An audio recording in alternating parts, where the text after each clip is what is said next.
Hart's attorney, Dante Mills, on November 22nd, wrote to Tasha K demanding that she cease and desist all of her legally permissible actions toward Hart and that she refrain from publishing the interview.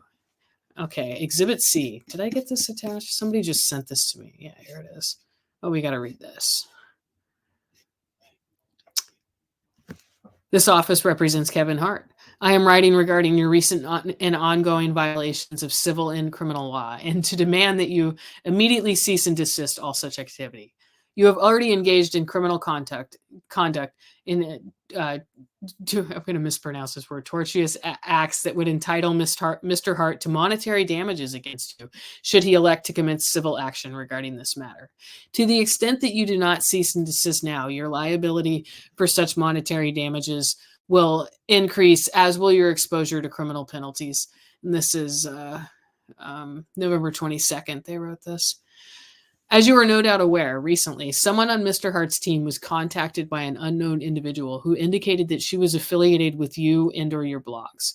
This individual worked at your direction, stating that you would publish a story on social media, the story that you contend would be damaging to Mr. Hart's reputation, unless Mr. Hart pays $250,000. This, of course, constitutes extortion under Penal Code Section 518 and gives rise to both criminal and civil liability against you and anyone involved in your efforts to extort Mr. Hart. California's extortion law prohibits any attempt to obtain consideration from another through the wrongful use of force or fear. Your effort to extract payment from Mr. Hart by threatening exposure of information supposedly harmful to him is a textbook example. We have thus contacted the police, and we will be following up with law enforcement as we deem appropriate. We understand the story to be an interview with Mr. Hart's former assistant, Miesha Shakes, that supposedly includes scandalous assertions against him. We note that Ms. Shakes has a documented history with law enforcement in matters involving other high-profile individuals.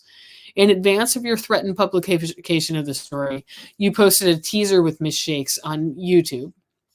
Links to the teaser we just saw the screen of, which clearly was intended as a threat, sending a message to Mr. Hart's team that the more detailed story would not be published if, and only if, the ransom is paid.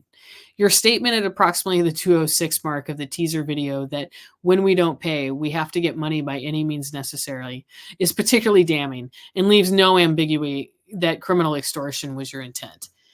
In addition to liability arising from such criminal conduct, the threatened activity would constitute a violation of a non-disclosure agreement between Mr. Hart and Ms. Shakes, that certain mutual release and non-disclosure agreement dated on October 22nd, which we saw earlier, between those individuals.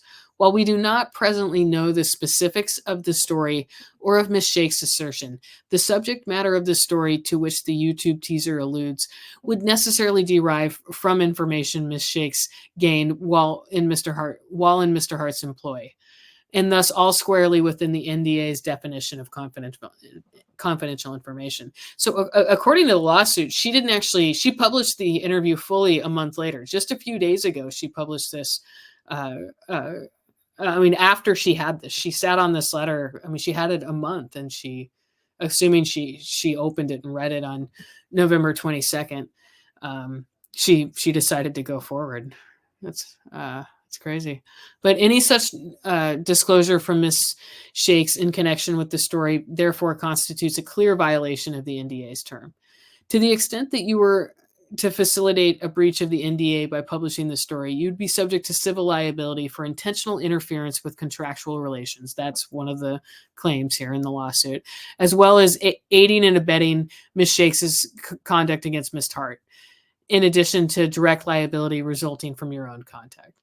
We are aware of the fact that you have an established history of posting defamatory and otherwise improper content regarding the celebrities of other high-profile individuals.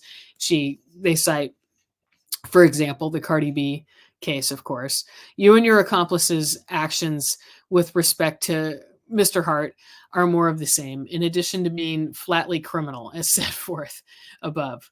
Your adjudicated history of such misconduct is further evidence of your intent in this case, leaving no doubt to your liability here. So, yeah, this letter, especially the way he's just so sure about the criminal liability, which just really makes you wonder if we're going to be seeing any kind of news about a criminal investigation or anything like that from, I guess it would be Los Angeles police, or it could be federal too, because she's in Florida. So she's these guys are calling each other over the phone. I mean, I don't know if it would stay a Los Angeles case like that, but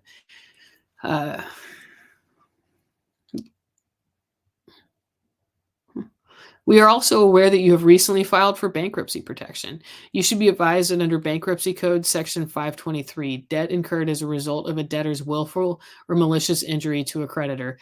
Here, Mr. Hart is not subject to discharge. I mean, I think she learned that the hard way through the Cardi B judgment not being discharged. But you will thus not be able to evade any liability for monetary damages to Mr. Hart that you incur as a result of the misconduct described there herein, which would not constitute a dischargeable pre-petition debt in any event.